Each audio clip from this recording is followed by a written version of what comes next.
नमस्कार विद्यार्थी मित्रों, मैं नयन अग्रोया। आज हम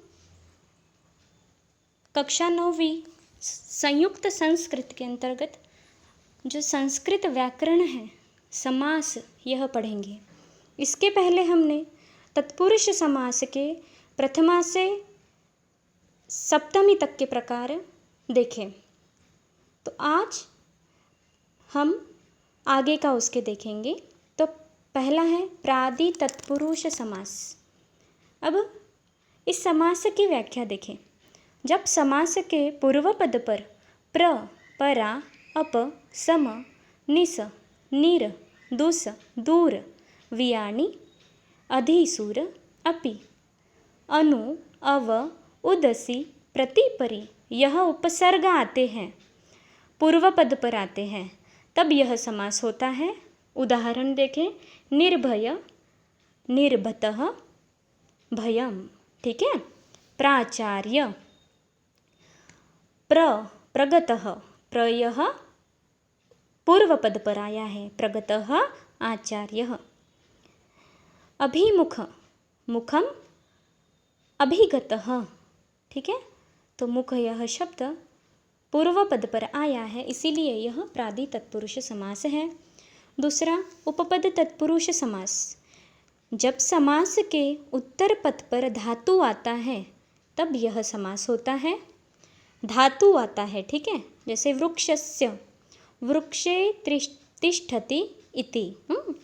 उत्तर पद पर धातु आया है, तिष्ठति। धातु यानी कि हम पता है ना, जैसे गच्छति, गम, चल, ये सब धातु हो गए। पंकज, पंकजे, पंके जायति इति। खग, खम गच्छति इति। यह उदाहरण आपको याद करने हैं। आगे नए तत्पुरुष समास। जब समास के शुरुआत में अ आता है लेकिन उस अ का अर्थ नकारार्थी होता है, नहीं नकारार्थी, तब यह समास होता है। जैसे असत्य, अ आया है शुरुआत में, न सत्य, ठीक है, नकारार्थी। अयोग्य, नायोग्य, अधर्म, नाधर्म। आगे कर्मधारेय समास। अब कर्मधारेय समास के 5 प्रकार हैं। तो उन्हीं 5 प्रकारों का हम यहाँ पर अध्ययन करेंगे, व्याख्या देखेंगे। जब समास में यह दोनों भी नाम आते हैं, जब यह समास होता है, जैसे लंका नगरी, दोनों नाम आते हैं। लंका भी नाम है और नगरी भी नाम है। राज, भोग, भोज, राजा। ठीक है। आगे उसका जो प्रकार है वह हम देखेंगे। विशेषण विशेष्य कर्मधारय समास। जब विशेषण और विशेष्य ये दोनों जब समास में आते हैं तब यह समास होता है। विशेषण और विशेष्य दोनों चीज़ें आनी चाहिए। जैसे कमल नयन, कमल के जैसे नयन, ठीक है, दोनों भी हैं। कमल इव नयन। मीनाक्षी, मीन इव अक्षी, मछली की जैसे आँख। विशेषण और विशेष्य दोनों भी इस समास में हैं। उपमान उपमेय समास। उपमान जिसे उपमा दी, उपमेय जिसकी उपमा दी। ठीक है।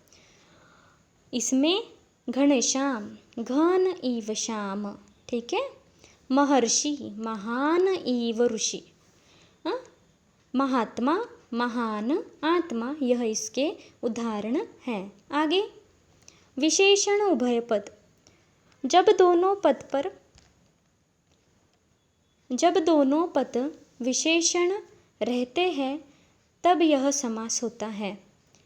जैसे दोनों भी पद विशेष हैं। शूर वीर, शूरः च वीरः च।